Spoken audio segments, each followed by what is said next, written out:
Good afternoon, everyone. Thank you for joining us today. Commute.org and Silicon Valley Bicycle Coalition, or also known as SVBC, welcome you to our bicycle webinar series today. With you today is myself, Kim Comstock, as well as Mary Thomas Meyer from the Commute team at Commute.org, and our partners and speakers, of course, from SVBC that Mary will introduce in just a moment. Thank you to those that are returning from last week's webinar, and we welcome our new attendees this week. If you missed any of our previous webinars, which were on bike safety, as well as finding the best bike for you, the recordings are available on Commute.org's website. Our goal at Commute.org is to help residents and commuters find alternatives to driving alone that are less stressful, less costly, and better for the environment. Today's session on bike commuting fits that goal perfectly. Some of the ways that we at Commute.org encourage biking to work is through incentives. We currently have prize drawings ranging from $25 to $100 in e-gift cards. We also have an emergency ride home program for when emergencies arrive, or a guaranteed ride home program for when emergencies arise, and our Star Store, where commuters can redeem rewards such as reflective bicycle tire stickers, bamboo utensil sets, and a lot more. These incentives are available on Commute.org's Star platform, which is located at my.commute.org. We welcome you to check it out and sign up. But for organizations, we also offer on-site bicycle education at the workplace. So when it's safe to return to group events again, please let us know if you'd like to schedule one at your workplace. Our partnership with SVBC allows us to bring you this educational series. And we want to encourage everybody to become a member with SVBC. And to help kickstart that, we are raffling off individual memberships to the attendees of these webinars. Last week's winners were Tina and Katie. And after today's webinar, we're going to pick a few more names and we'll let you know if your name gets picked. Now I'd like to turn it over to Mary to introduce our speakers. Mary? Thank you, Kim. This is the third out of 5 webinars occurring every Wednesday at noon until May 20th. You can find registration for the next webinar on either Commute.org or SVBC's website. Today, we're talking about bike commuting. Although many of us are working from home, it's important that we start preparing now for when we start commuting again. And we're hoping that a lot of people choose to ride their bike to work. Before I hand it off to our speakers, we have a few reminders for you all. The webinar is being recorded and will be available on both organizations' websites. If you have any questions, please direct them to the Q&A box. We'll have a few minutes at the end to answer them. And now I'll briefly introduce our presenters from SVBC in case you're joining us for the first time. Tim Wee is a league cycling instructor who loves to teach people how to ride and how to ride better. Last year, he did his longest commute ever, bicycling from Sunnyvale to Boston on a 5,000-mile business trip to raise money for bicycling and give talks about climate change. We also have Allison Greenlee joining us again. She is a lifelong bike commuter and recreational cyclist.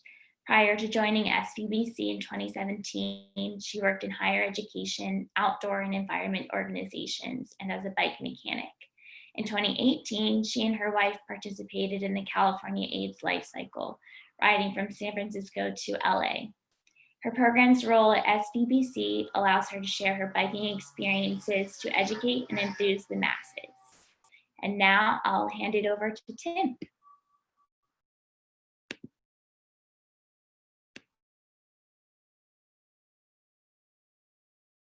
Thank you very much, Mary and Kim. I need to remember to unmute myself. Okay. Let me get my slide going. There we go. So I'm with the Silicon Valley Bicycle Coalition. We're a nonprofit member-based organization that is trying to make it better for bicycling in Silicon Valley and San Mateo and Santa Clara counties. Our mission is to create a healthy community and environment and economy through bicycling. Diversity and equity and inclusion are central to our work. Bicycling is a great leveler because it's inexpensive and available for everyone to do together. One of our major focuses is advocacy. We're trying to improve infrastructure throughout our Silicon Valley area, and also providing educational programs such as this webinar to all of you and social rides. So thank you for being with us. First of all, we're going to take a poll to see who is here. Whoops, sorry, we went too fast here. Let me go back. I try to get back to the poll. Kim, are you able to get me back there? My mouse is not working forward. There we go, thank you. So what is your experience level? New, moderate, or seasoned commuter? Please answer and the results will pop up shortly.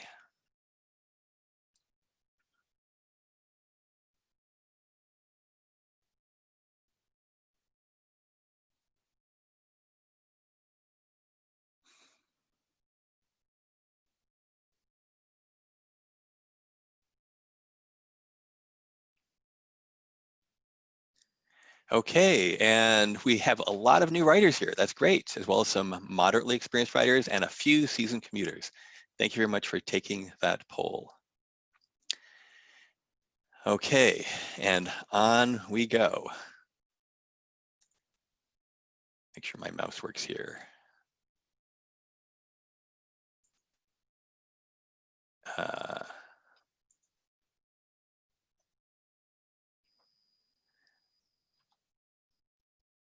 Hey, Kim, my thing is lighting up, but I'm not moving forward. Okay, so today's commuting webinar, we have a lot to cover. We're going to go over getting your bike ready, what to pack, route planning, bikes on transit, parking and security. At the end, we'll have a few minutes for Q&A at the end of this presentation. So hold on to your seats because I'm going to be flying through lots of bike commuting information.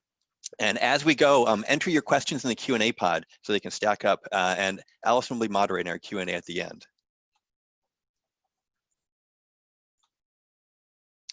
First of all, getting your bike ready. So depending on what type of riding you do, you need to pick the right bike. If you're going to wear your clothes and travel short distances, you could be like the person on the left riding a fairly upright bike and just wearing their clothes to work. If you're like me, I have about an 11-mile commute each way. I dress in spandex and I'm on the right, and I try to ride a lighter bike. So you need to pick the right kind of bike. Last week's webinar focused on picking the right bike, and if you want to learn more about picking the right bike, you can go to that webinar that was recorded, and I'll cover a few quick things now. So first of all, we want to check on bike, bike fit. And there we go. I'm going to start this, this video. If I could work for me. There we go. It's important to make sure your bike fits you properly. While your seat can be adjusted, frames have fixed dimensions, so be sure to find the right size frame for you. If the frame has a full top tube, straddle the bike and stand in front of the seat. If it is a road bike, there should be 1 to 2 inches of clearance between you and the bike. For a mountain or hybrid bike, there should be 3 to 4 inches. For step-through bikes or bikes with a slanting top tube, test the frame by pushing one pedal all the way down while sitting on the seat. Your knee should have a slight bend in it. The seat post can be adjusted, but should be in the middle of the range, not fully extended or touching the frame. Regardless of your frame size, this test will also make sure your seat is at the right height for a comfortable ride. Tip: mark your seat height with a permanent marker, so if someone borrows your bike, you can easily move your seat post back to your ideal position. Okay, and so once you have a bike that fits you for your ride, just to go over quickly, so you want to check a standover height, seat post height adjusted, slight bend in the knee, adjust your seat forward or back so you have a slight bend in the elbows and your back is comfortable for you. And you also want to check your points of contact. And if something doesn't feel right, swap it out with your seat pedals or handlebars. With your bike, we want to make sure it's safe before you ride it. So I'm going to play a quick video here on a bike check. There's an easy way to make sure your bike is in good working order: the basic bike check. To check the air, push on the tires to see that they are properly inflated. They should feel hard to the touch. If they give, they need to be refilled. When pumping up your tires, the air pressure should match the number written on the tire. While you are inflating your tires, check them over for bald spots, damage, or loose threads. If you see any of these, it's time to get a new tire. For brakes, there are 2 things to check. First, look at the brake pads and ensure they are not worn out. When they have worn thin, they need to be replaced. Next, squeeze your brake levers firmly. There should be a thumb's width gap between the lever and the handlebars. If this gap is too small, the brakes need to be adjusted. You want your chain and gears to be running smoothly. Turn the pedals backward to test the movement and ensure that it's clean and not squeaky. Periodically, check that the cranks are not loose. If they are, tighten the bolt. If your bike has quick release wheels or a seat post, check and make sure they are firmly closed. Before heading out, take a brief slow ride to check that your bike is working properly. If something does not look or feel right, be sure to have your bike looked at by a mechanic. So again, that was the ABC quick check. A is for air, B is for brakes, C is for chain or cassette or cogs, quick release, and then check, do a quick check. And I do this before every single one of my rides every day. So our bike is ready and it's checked over. Now what to pack? So this is my actually commuter kit. I've got my pump, my tool kit with an adjustable wrench and a multi-tool, got my patch kit, a spare tube, tire levers, and my water bottle. That's the basics of what I carry on my bike all the time to make sure that I can fix whatever I need if something goes wrong on my commute, because I don't want to be late to work. And I also pack that in this bag, or at least the tools, except for the pump, go in this bag, and the water bottle goes in my water bottle cage. So those are some handy things you can carry with you as a bike commuter. You really want to be prepared for any situation when you're on the road. Also, when you have to think about your points of contact on your bike. So I do recommend, and I do wear bike gloves all the time. They help pad my hands. And also, if I do happen to take a little spill, the leather palms take the abuse, not my skin on my hands. If you ride longer distances, such as I do, I actually do wear bike shorts. I change out of those when I get to work and put on regular clothing. The shorts help protect my rear because I'm in the saddle so much every day. Visibility is important, both for you to see other people and for you to be seen. So if needed, wear sunglasses. You can put a mirror on your handlebars. I actually use a mirror on my helmet, which is not pictured here. Also, reflective straps on your ankles help to retain your pants. And even though I don't wear pants, I actually put reflective straps on my bare legs so that my ankles and my feet are very visible. My particular pedals are not regular pedals. They don't have reflectors on them, so I use the reflectorized straps instead. Finally, carrying capacity, which we'll go into much more in a minute. You need to have baskets and racks or a backpack to carry your clothing or your lunch or other goods to work. These people are bringing their dogs, and Allison, my comrade here at Arms, she brings her dog to work often. So yeah, be prepared to bring your dog to work as well. So there's 2 different strategies for carrying things on your bike. One, you can use a rack and basket and have stuff on your bike, or you can actually have it on your body with a backpack or messenger bag. I prefer putting things on my bike because I tend to sweat a lot. And if I have a backpack on, my back gets really sweaty. On the other hand, if you put it on your back or in a messenger bag, then when you get off your bike, you just carry your luggage in with you. Versus if you have it on your bike, then you do need to take it off of your bike if you lock your bike. So you can have a rear rack, such as this one picture on the left, or a front rack. And with either a front rack or a rear rack, you can have side bags, AKA panniers, which is like pronounced pan and ears. These attach to a front or rear rack to allow you to carry more. I personally use panniers a lot with my commute bikes. During hot weather, you can think about what kind of clothing you're wearing. And with that, I typically am wearing synthetics, which dry very quickly. And in fact, if it rains in my synthetics, I don't often have to put rain gear on because I dry off pretty quickly too. You need to make sure you have cold water in hot weather. Bring a towel with you and sunscreen if necessary. I actually wear a bandana at all times, and that bandana serves as my towel, my washcloth, my sweatband, and also my COVID-19 mask now also. Sweat is okay when I get to work. If you can take a shower. In my case, I don't have a shower at work. I just towel off in the restroom. and then switch it to dry clothes. In cold weather, you need to protect your hands and feet. When I'm biking in cold weather, my hands and feet get cold very quickly. So I put on thick socks, I have gloves, I wear a windbreaker, and I dress in layers so that as I get warm, I can take things off. And if I get colder, I can put them back on again. Layers are your friend. In wet weather, you should have a rain jacket or a cape to keep you dry, and you may also want rain gloves and rain booties. My personal favorite is the rain cape, such as the one pictured here, because it is very lightweight, it compresses well, I can carry it with me all the time, and it fits over whatever I happen to be wearing.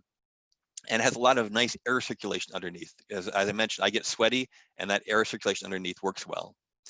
Also, you need waterproof bags, or you should have waterproof bags. I actually use dog food bags in my panniers. Wheel fenders are really important because with a cape especially, you don't want all that water splashing up on you. And of course, you want bike lights to warn people that you're coming.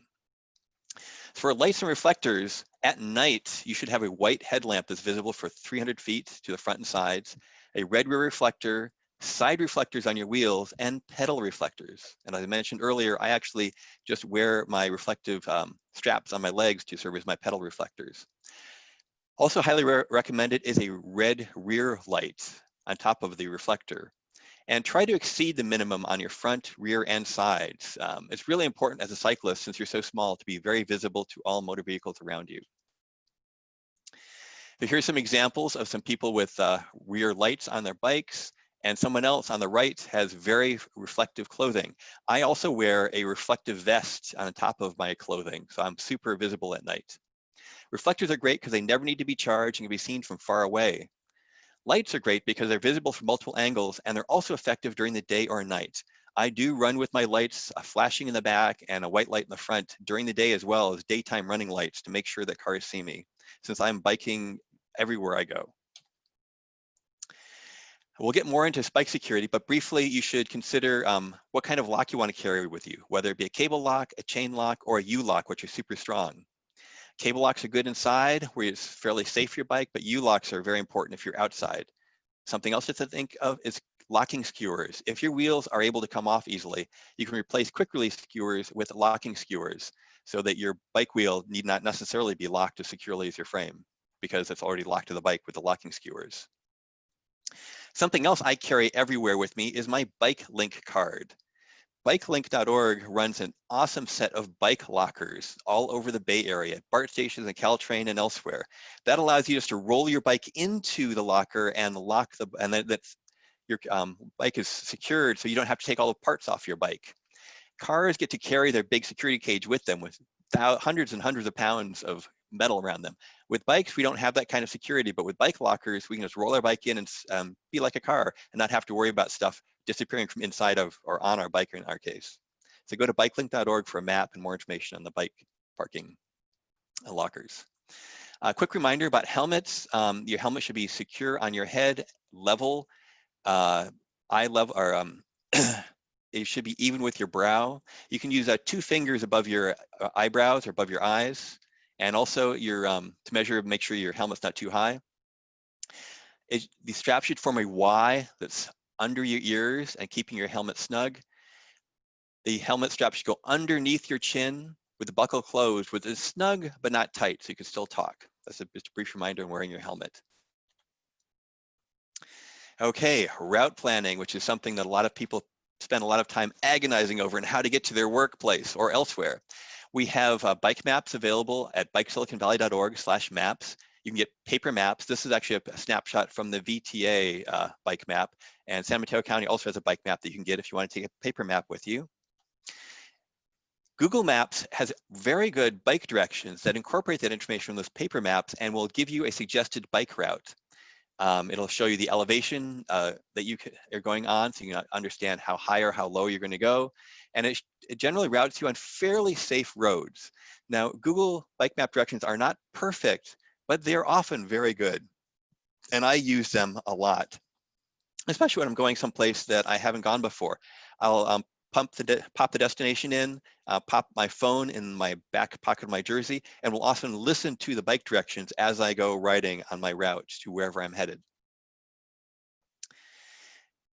Now, as you're riding on the road, it's nice to have a paint-only bicycle lane wherever you're going. So on the left, you see on this dashed line, the narrow lane that the bicyclist is riding on. On the right, you actually have a buffered bike lane, which is nice because it keeps cars further from where you are riding. Now, buffered or not, these lanes are the same under the law. It provides a safe spot for you as a cyclist to ride. However, if you see something in the bike lane that blocks you, such as a car or debris or something you have to avoid, it's perfectly legal for you to go outside the bike lane to get around those. But wherever they do exist, if it's safe for you to ride in the bike lane, you should be riding in the bike lane. Sometimes bike lanes are enhanced to make them super visible, such as this green paint. It may change how it looks, but not how it functions. It's still just a regular bike lane, but it's an extra reminder for motorists to stay out of that bike lane, unless, of course, the motorist is taking a right. If you are taking a right turn, motorists are allowed to merge into the bike lane so that they turn behind you and not across the front of you. There are also facilities such as protected bicycle lanes. Sometimes they're one-way, sometimes they're two-way. They separate you from traffic with either using parked cars, such as a bike lane on the left here. You know, so cars are parked there, they're not moving. They're actually protecting these cyclists from moving cars. Or on the right, you have one that's protected by curbs and a planter as well. Those are awesome to bike on because you have confidence that no motor vehicles are near you. Now, if there is no bike lane, you can still ride on the road just like a normal vehicle. If the road is super wide, like 15 feet or more wide, then it's shareable. You have parked cars in this case, and you've got the bicyclist, and then you've got a car passing. If the lane is 14 or less feet, then it's generally not shareable, and you should take the lane. We'll come up with a picture about that as well. So you just pretend you're a car, and you can be very safe. Note that most travel lanes are not shareable side by side. There's relatively few that are shareable when side by side. So keep that in mind. So when there's no bike lane, you want to make sure you stay far enough away from the car door zone, the parked car door zone. And that's about 4 feet or so away from those car doors. I often ride about 5 feet away from car doors just to make sure that I'm not startled with the car door popping open. And then the cars in a very wide lane have a space for them to be, and you have a virtual bike lane that you're riding in, even though it's not marked, where you're safe. Cars need to be 6 feet from your left, and you need to be 4 feet from the cars on the right. So that's a lot of space you're taking up as a bicyclist. And cars should know the current laws and stay to your left and move around you. And if they don't have space to get around you, they need to wait until there is time for them to pass you safely. Sometimes some of these roads are marked with sharrows on roads that are too narrow for bike lanes. These are reminders to motorists that they should expect to see bicyclists right in the middle of the road. These are guides, do not change how the road should be used. And there's a reminder to cyclists and to motorists on where a bicycle can be. Even when sharrows do not appear, you can still ride in the middle of the lane when necessary. Take the lane and just pretend you are a car and you will be kept safe. But staying in the middle of the road makes it much safer for you as a cyclist because you are extremely visible. You stick out like a sore thumb. And motorists should know that you're entitled to be in the lane and pass you when it is safe. Sharrows can sometimes be painted green too and increases their visibility, but not their function.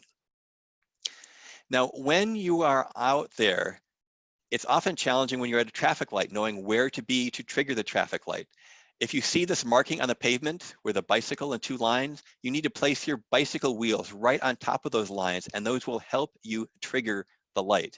And I really enjoy seeing these because I have more confidence that the light will turn when I stay on top of these so that I can get through the lights on my ride to work. Sometimes, however, those lines do not appear, but you'll see these etchings on the road. And if you don't know what these are, these mark induction loops where some traffic engineers have cut lines in the pavement and have buried a wire that picks up the metal in cars and in bicycles. Now, cars have tons of metal. They are very easy to use to trigger these induction loops. Bicyclists, however, are very light on the metal, and you need to know where to be to trigger these induction loops so that these traffic signal will turn for you. Here are 4 different styles of induction loops. The first one was the same one we just saw in that picture. And the best place for a bicyclist to be is actually for this kind of just plain rectangular loop is right on the outside edge of the loop. You need to get your wheels right on top of that.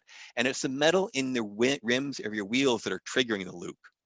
So if you're riding a bicycle with graphite rims, you're out of luck. Go hit the push button to cross the, hit the pedestrian button to be able to cross there. But with a normal bike, if you've got metal wheel rims, aluminum or steel, either is fine. Just get them right on top of this outside edge of this loop. This style loop is much more sensitive than the plain rectangle. The plain rectangle is hard for a cyclist to set off, but this double loop is much easier. And the most sensitive spot for bicyclists to be is right in the middle here on this middle line. So if you see this loop etched in the ground, stay there until the light turns. These other two loop styles on the right are my favorites because they're the most sensitive to bicyclists. If you see a circle, which is unusual, but is in some places, just be right in the middle and you'll set that traffic light off. And this double D one, this double parallelogram one, is also another favorite. This sensitive spot for bicyclists also is right in the middle. And you'll typically see when you see these, they often have this bike symbol painted on top of them, as I showed you earlier. But if you don't have a bicycle symbol, just get right in the middle, and that should trigger the loop. Now, if any of these loops do not trigger for you to get across a traffic signal, do report that to the traffic department. It's really important. There's a California law that requires them to make the loop sensitive for bicyclists to get across because you're traffic too, and you need to get through that intersection.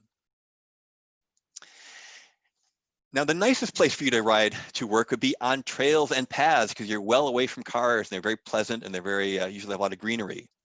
However, make sure you adjust your speed for the path conditions and other trail users. Pedestrians have the right of way.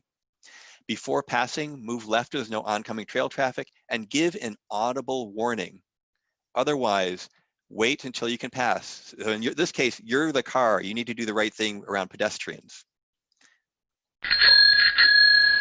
And use your bell. I have a bell on all of my bikes so I can ring my bell. It's much more friendly than having to yell at people to get out of the way. But if you are passing people, just say on your left if you have no bell. In fact, I often say on your left on top of using my bell as well. Now, on the road, taking a left turn can be tricky for bicyclists. Let's watch this video. A cyclist intending to turn left must first merge over one lane at a time. Each movement requires a look back to see that there is no traffic or that someone is letting the rider into line. Cyclists preparing for a left turn may be in the middle of the road for a considerable distance.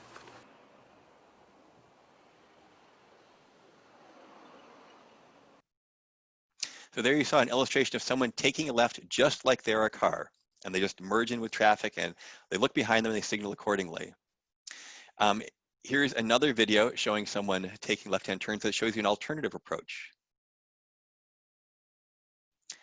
So in this case, she's actually doing it normally. Oh, here we go. So there's a standard left turn, taking a left turn on the left. And here is the Copenhagen left turn, where she goes across, pauses, turns her bike, and then when it's clear, she then proceeds across the intersection. Now, you as a cyclist have another option also. You could also just walk your bike like a pedestrian across this intersection, but the Copenhagen left turn is one I actually use quite a bit when necessary to get across turns, left turns.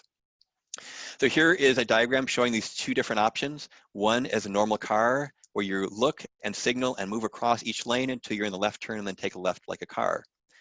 And this other approach, the Copenhagen turn, you go stay on the right side, and if you're lucky, you'll often find a bike box which you can sit on, and that will also mark where you need to be to trigger the light.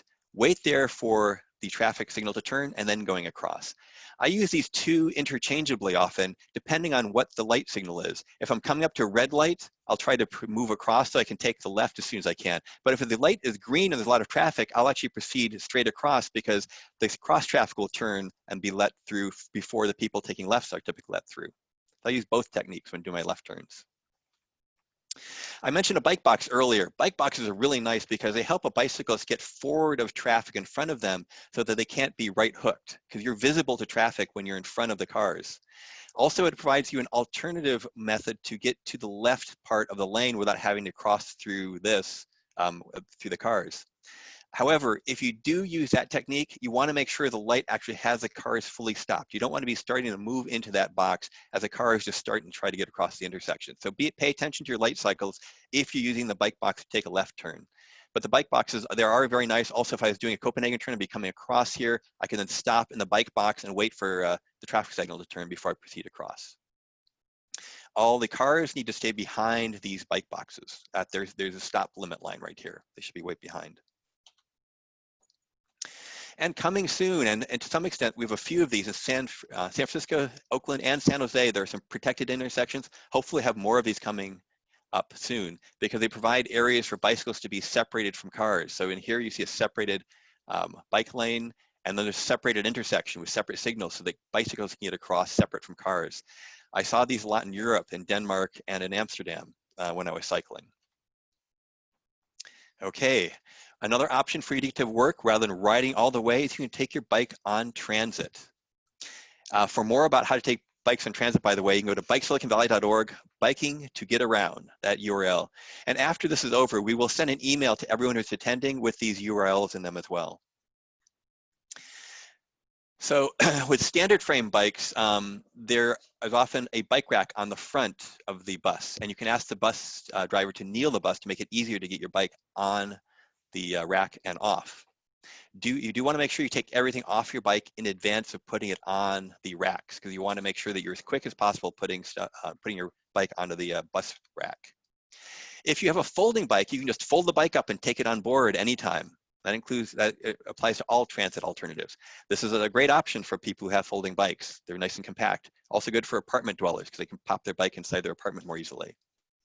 Here's a couple of pictures of people popping their bikes on the front racks in Samtrans and on a VTA bus also. You see there's this bar that moves up so that it holds the tire and the bike on. It's really good if you can to practice putting your bike on in advance of actually doing it on a bus route. You could go to a bus that's idling and just not doing stuff and talk to the bus driver and say you just want to practice putting your bike on and off before you actually have to use it for yourself. You can also take your bike on BART and on Amtrak and on Caltrain, and one other, you can take it on light rail in Santa Clara County also. On BART, you never take your bike into the first car and try to avoid the first 3 cars at rush hour. Use the bike space that's on every BART car and also use a bike door on the newer cars. On Amtrak, look for the bike car. They have hanging racks on Amtrak. You can ask for assistance if you need help getting your bike onto those hanging racks. And Amtrak, you can use a cable lock to secure your bike on Amtrak. That's not the case with BART or with Caltrain. On Caltrain, look for the bike car. No locks are allowed. They have special bike cars where you can move your bike in. And this picture on the right is a picture of one of the Amtrak trains with the bike car symbol there. So look for other cyclists if you're waiting and get near them so you're near where the bike car pulls up. And then look for the bike car and pop on. And again, you can go to this website for more instructions.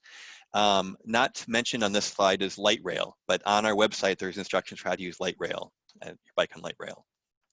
Now, at some Caltrain stations and at BART stations, there are bike stations where they have large amounts of bike parking. If you go to bikehub.com, there's a map of where those are and what is provided at these bike stations. They often have bike repair facilities at these stations, as well as a spot to park a lot of bikes securely. You can take your bike on ferries. Now, there is one ferry in San Mateo County that goes into South San Francisco. You always walk your bike on the pier and on board. Bikes usually board and exit first. Bike racks are at the rear of the ferries in the Bay Area. And e-bikes are okay on San Francisco Bay ferries. There's another ferry in the San Francisco area that does not allow e-bikes on, only pedal bikes. You can visit our friends bikeeastbay.org/transit. They've got more information on ferries. We don't have it on our website at the moment. For parking and security. So now you've gotten to work, what are you going to do with your bike? Well, you don't want to be like these bicyclists who have had parts and their bikes or their frames stolen, where they just locked part of their bike, but not the rest of their bike. Yeah, very disappointing, very upsetting when I see these when I'm biking around. So when you're locking your bike to a fixed object, it's very important to use the rear triangle. You can hook your bike, You lock through that rear triangle and through the wheel and then to something secure. And then you can use a cable lock to also secure your front wheel to make sure people don't run off with that. And of course, take all your parts that can be removed, take them off of your bike and bring them in with you. Another alternative, if you don't want to use a cable lock, is you can actually take the front wheel off if you have quick releases and pop that in this rear triangle locking situation where you've locked the front wheel, the rear wheel, go through the triangle and to a secure object so that your bike cannot be moved. In high crime areas or places where they have a lot of bike theft, like San Francisco and actually Stanford University, even with a U-lock, you don't want to leave your bike outside, even locked up. I've had some friends have their bikes locks sliced overnight. But during the day, in a visible area that has frequent traffic, people are shy. They don't want to be seen cutting a lock. So your bike will be safe if it's in a very visible location with lots of traffic going by when it's locked outside. Now, the best option for your bike for parking is just to bring it inside with you. Every place I've worked has either provided indoor bike cage for parking, or I can roll my bike right into my cube or my office and park it where I am. There, it's right there. I don't have to take anything off my bikes. I know it's kept secure. If it's a little bit distant from me, then I can use a cable lock to secure it just to make sure no one rolls off with it. But my bike's a much safer area. And if your workplace does not have a bike area where you can park bikes inside, please encourage them to create one. I do work for the Silicon Valley Bicycle Coalition. We've got great bike parking inside. So if you ever visit us in downtown San Jose, just bring your bike up the elevators and roll it inside. We've got lots of internal racks for you to store your bike securely. Okay, actually, I've made really good progress making it through, faster than I anticipated. Okay, I've got one final video for all of you to watch on how to bike in the city.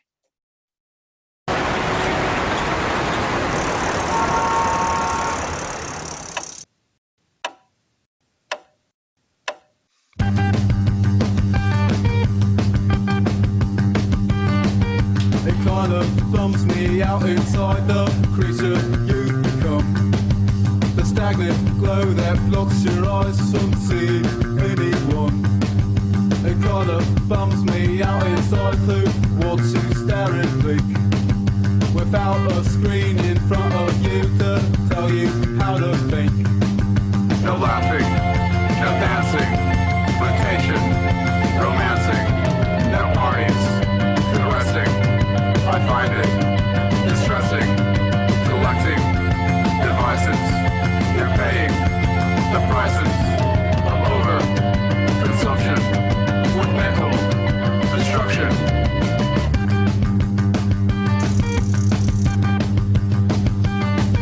It kind of bums me out inside the networks where you dwell. The urgent speed of Joe replies each time you hear the bell. It kind of bums me out inside your picture posing face. The smile reserved to pacify the dormant mind you waste. No laughing, no dancing, flirtation, romancing, no parties, caressing. I find it distressing, collecting devices. You're paying the prices of over-consumption with mental destruction.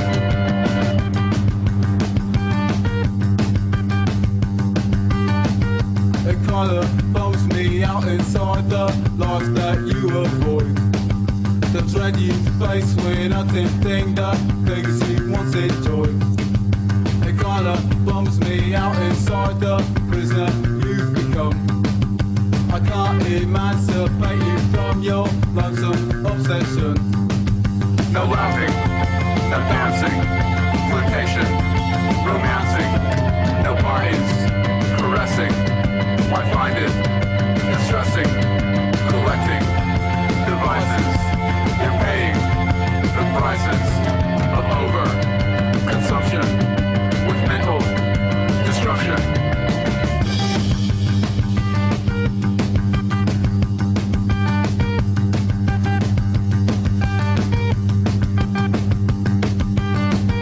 It kind of bums me out inside the creature you've become. The stagnant glow that blocks your eyes from seeing anyone. It kind of bums me out inside who wants to stare and blink. screen in front of you to tell you how to think. No laughing, no dancing, flirtation, romancing, no parties, interesting. I find it distressing, collecting devices. You're paying the prices of over consumption with mental destruction.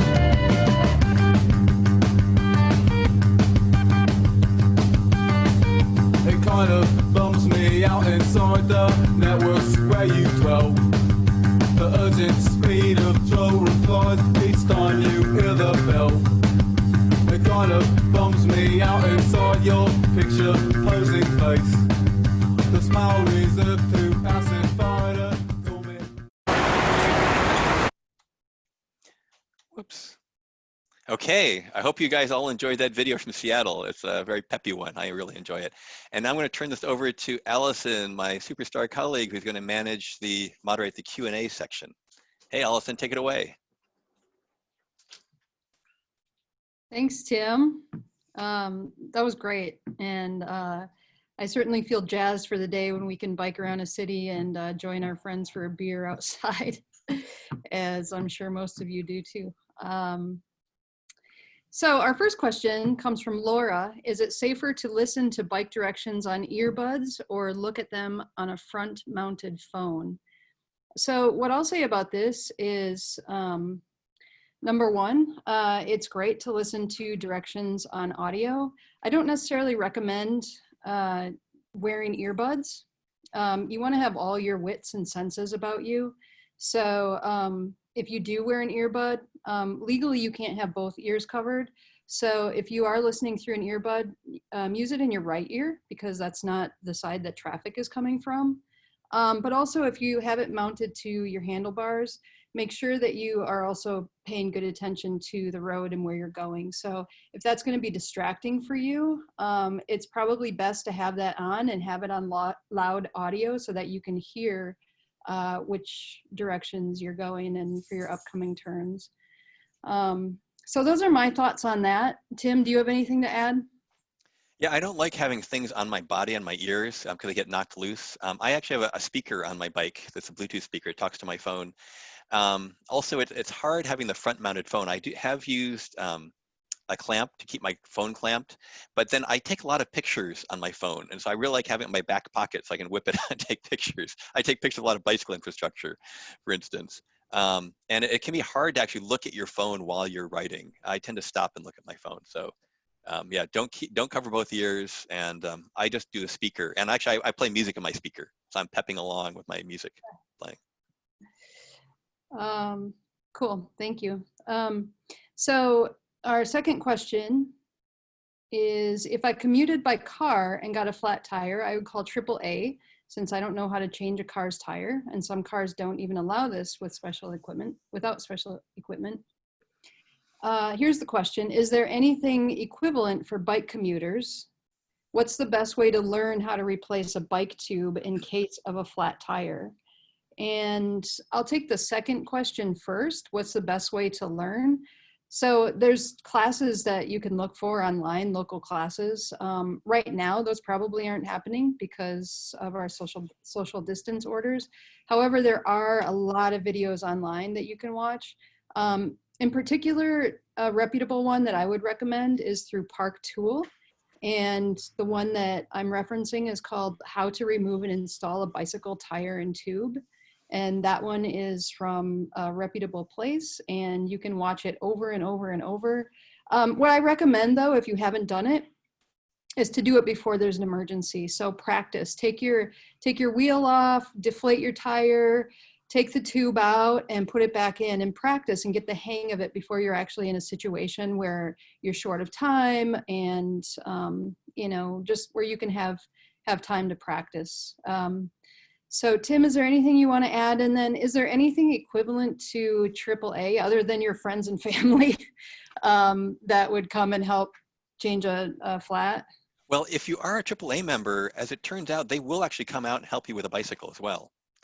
And some insurance companies also will come out you, even though you're on a bike versus a car. It would be kind of a cool service for Silicon Valley Bicycle Coalition maybe to offer someday, but we're not there yet. So it's really important for you to learn how to repair your own flat.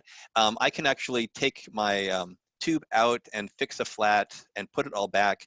I've actually, when I was really fast, I've been timed to do it in less than 3 minutes, including patching the tube. Most of the time it takes me about 5 minutes. So it's not a huge amount of time. Do practice like Allison says. And I think we've got a link to the videos that Allison mentions on our website. Allison's done a great job of updating our website with tips. Yeah, so again, your takeaways should be to look for reputable videos online and practice, practice, practice. And then of course, if you have AAA, or check with your insurance to see if that's a service that they offer. What are graphite rims? Well, basically they're super lightweight rims that you can, a lot of performance bicycles will have these. They're lightweight, faster, really durable. So that's what graphite rims are. That's what Tim was referring to. Yeah, just like a graphite bike, carbon fiber, very, very lightweight, but no metal. Okay, how does one report something to their city's traffic department? So if you go to Silicon Valley Bicycle's webpage and click resources, that's where Tim was referring. We have a lot of great resources there. But at the bottom, there's a link. It says reporting a hazard. And we've got all the cities listed in Silicon Valley, if not the whole Bay Area. And there's a telephone number there. All of them have online reporting as well. So that's where you can find that, is on our website. Also, you can look at your own city to see how you can report a hazard. There's also on that same page, if there's something that you see on county highways or other places like that, there's also references there as well. I'll make a quick note on this. You're reporting issues to traffic departments is something I do a lot, and it is sometimes frustrating to know who's responsible for this piece of equipment, because I don't always know exactly where I am, which city I'm in. And then sometimes it's the county and sometimes it's the state. Like El Camino Real is actually a state-owned facility, and most people don't realize that, and they report it. But if you do report it to the city should escalate it to the state. So start with the city, and hopefully they'll direct you to either the county or the state if it's not their responsibility. And pay attention to this. It's really important for us as cyclists to report issues. If there's stuff on the road, or if it needs to be repaired because there's a lot of potholes or debris, or if the bike lane isn't properly painted, or if the signal detector, that's really important. It's very frustrating to get stuck behind a traffic signal you can't get across. So do report those. Cool. Okay, next question from Tina. What is your advice when you get yelled/honked at for taking the lane? Well, this is a good time to reach down and find your inner zen. It happens, unfortunately, and it can be really startling and frustrating. But the thing that I would recommend is to not engage. Resist the temptation to throw that finger up. I can say that that's hard for me. I'm human, and generally that's really scary when there's a big metal vehicle moving behind you, that could do you some serious damage. It's really scary. So the best thing to do is to know that you're doing the right thing. You have the authority to take the lane when that's the safest thing to do, and let that car pass and let that driver go on and have a bad day. Hopefully karma will catch up. So that's what I'd say, is just don't engage. Tim, do you have anything to add? Yeah, that's really good advice, is not to engage, because you're on a bike, you don't have armor around you, versus that person driving a vehicle, they've got a lot of heavy metal around them.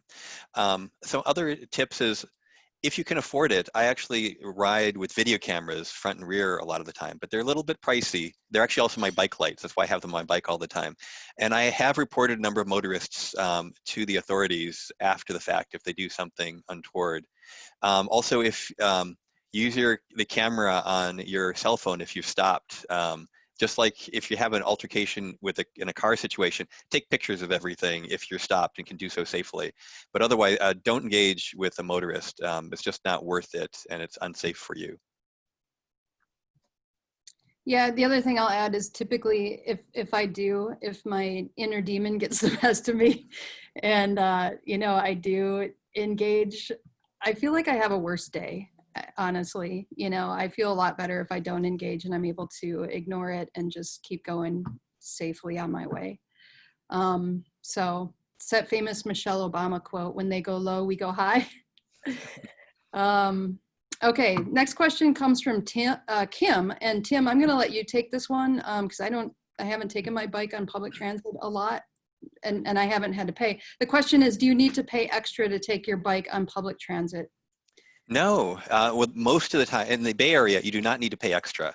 Actually, some ferries may charge a little bit more, but otherwise, BART, it's same price, Caltrain, same price, buses, same price, nothing extra.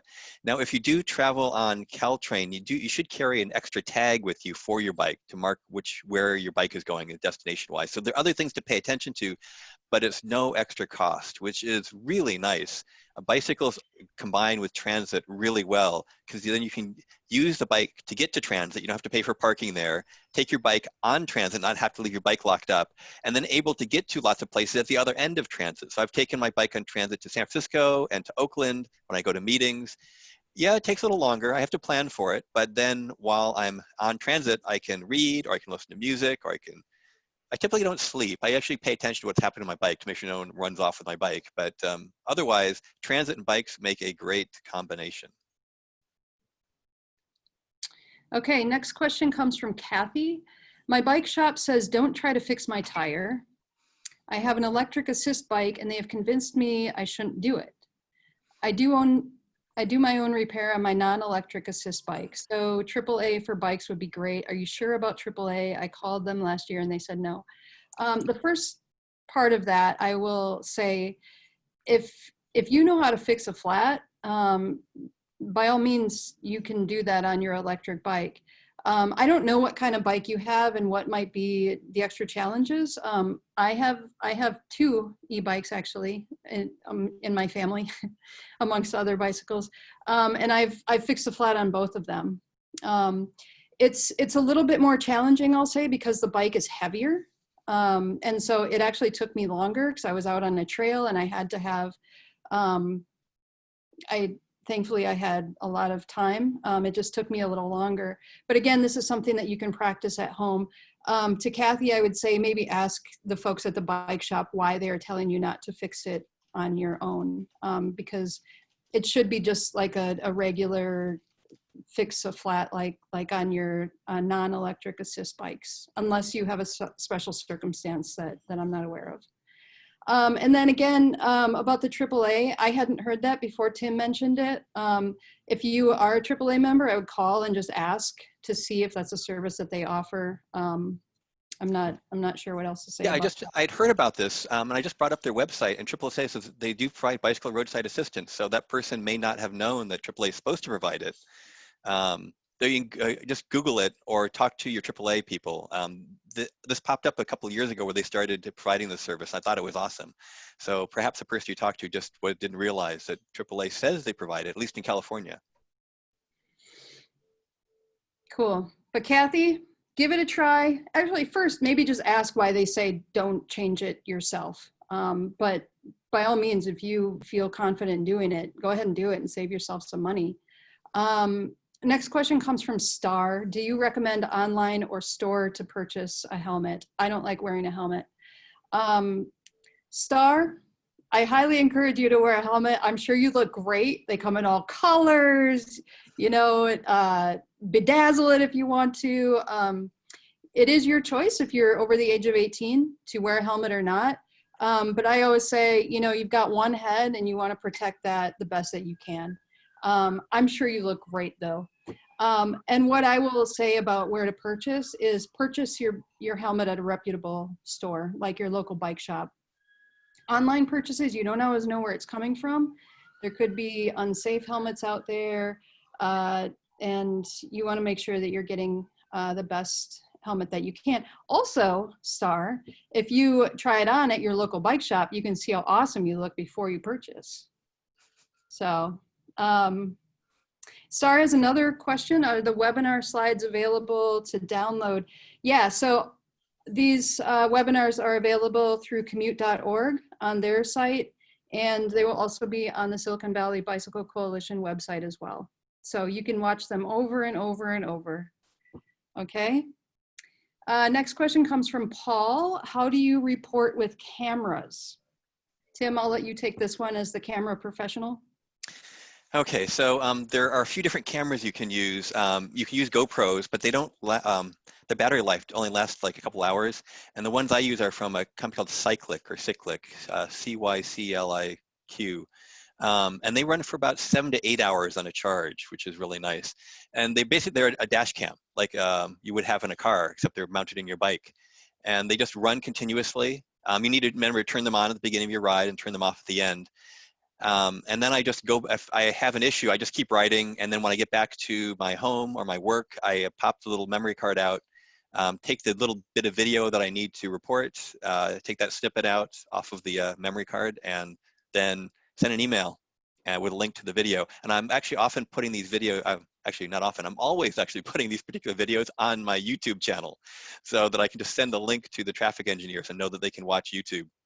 So that's how I report infractions with using my cameras. Cool. So we have a couple more questions and then we're going to wrap it up. But I want to get to these last questions quickly. Tina had a follow-up question and it says, do you try to get out of the way? And I believe that's in reference to what do you do when you get honked or yelled at? Tina, know that you have the right to be in the lane. You have the right to take the lane and be where you feel most safe. Basically, the law is that bicyclists should ride as far to the right as they feel safe. And a driver might not always see what is in your way, whether it be glass or other debris in the road that's bringing you out, or you're staying safely away from parked cars and potential doors flying open. So just please stay wherever you feel most safe, okay? But no, you don't have to get out of their way. You need to be to the far right as you feel safe. Laura kindly looked up, AAA told me that they provide bicycle service with the premium membership. So that might be the caveat there. But again, check with AAA to see. And then there's one final question. How many miles? This comes from Kim. How many miles do you recommend to consider biking to work? As far as you can go. I mean, you can combine public transit with bicycling if you have an e-bike. Again, it gets you to your destination further and faster with less physical exertion. So sky's the limit, Kim. Yeah, one other comment on the distance. Yeah, so I'm biking 11 miles each way. There is an app called Love to Ride, which is part of the Bay Area Bike Challenge that we currently have going. You'll see it if you go to Silicon Valley Bicycle Coalition's website and click on the calendar for May activities, our May Power Series. You can actually see how far some people are riding their bikes to get to work. And there's some people that have 70, 80-mile commutes, which is pretty amazing.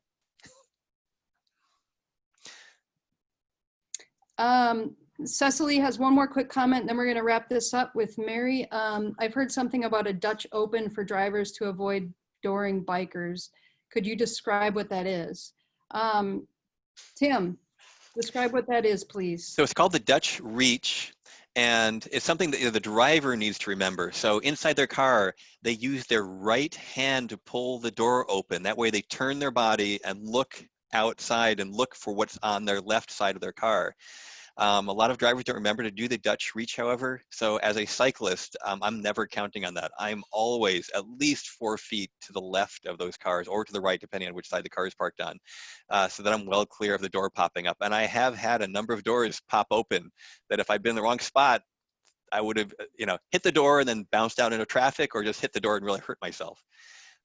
Unfortunately, not that long ago, someone was killed in San Francisco where they hit the door and they bounced out into traffic and someone ran them over. So avoid that door zone. And then if the driver use the Dutch Reach, just look out your door, because not all cyclists are as confident as we are, and they don't ride in the main lane when they're near cars, and they do hug that parked car, and that's just a very dangerous place for cyclists. So thank you. Cool. Well, thank you everybody for joining us. And Mary, I believe, is going to wrap this up with a few closing words. Yes, once again, we nailed it with the timing and answering all of the questions.